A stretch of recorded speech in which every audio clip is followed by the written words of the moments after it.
চিন্ময় কৃষ্ণ মহাপ্রভুর জামিনের ব্যাপারে কৌশলে কথা বলবি,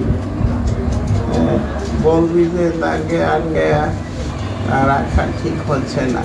23 অক্টোবর পঞ্চগড়ে টঙ্গীর টিএনডি কলোনি জামে মসজিদের খতিব মুফতি মুহিবুল্লাহ মিয়াজিকে শিকলে বাঁধা ও বিবস্ত্র অবস্থায় উদ্ধার করে স্থানীয়রা।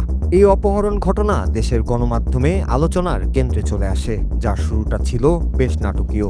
উদ্ধারের পর মুহিবুল্লাহ দাবি করেন, টঙ্গীর শিলমুন এলাকায় প্রাত ভ্রমণে বের হলে একটি অ্যাম্বুলেন্সে করে তাকে অপহরণ করা হয়। সংবাদ মাধ্যমকে তিনি জানান, অপহরণের আগে একাধিকবার হুমকি পেয়েছিলেন তিনি এবং অপহরণকারীদের নির্যাতনেরও শিকার হয়েছিলেন।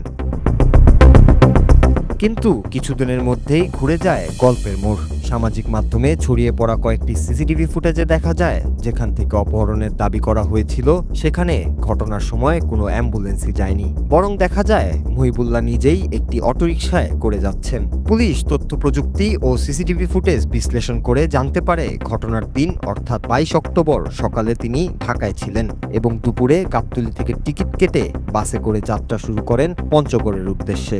এমনকি যাত্রাপথের বিরতিতে তিনি বগুড়ার এক হোটেলে নেমে নামাজও পড়েন।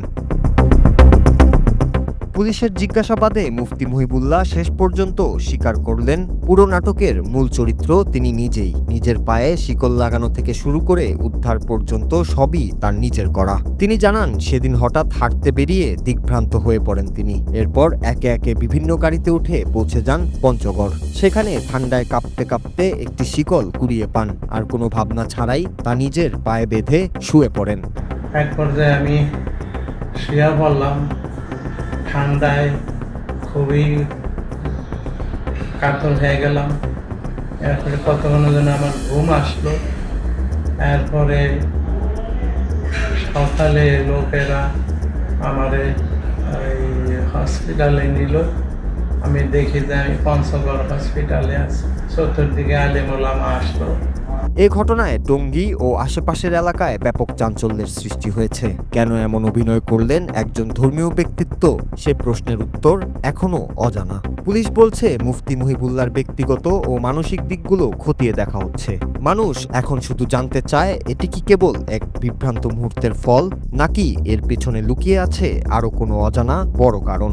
এখন এই ঘটনায় এর পিছনে কারো ইন্ধন রয়েছে কিনা, কি অবজেক্টিভ ওনার মধ্যে রয়েছে, আরো কারো জড়িত রয়েছে কিনা, এটি এখন আমরা স্পষ্ট করতে পারিনি, কারণ এটা too early two actually make this conclusion.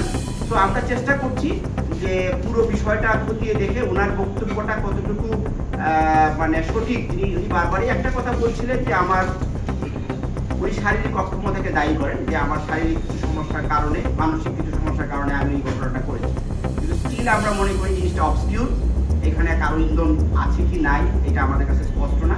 এই বিষয়গুলি পরবর্তীতে আপনাদেরকে স্পষ্ট করা হবে এবং যে সমস্ত প্রচলিত আইনে এই প্রসিকিউশন প্রয়োজন আমরা এই অনুযায়ী তার বিরুদ্ধে অথবা আরো যদি কেউ যদি এটার মধ্যে থাকে ব্যবস্থা নেওয়া হবে।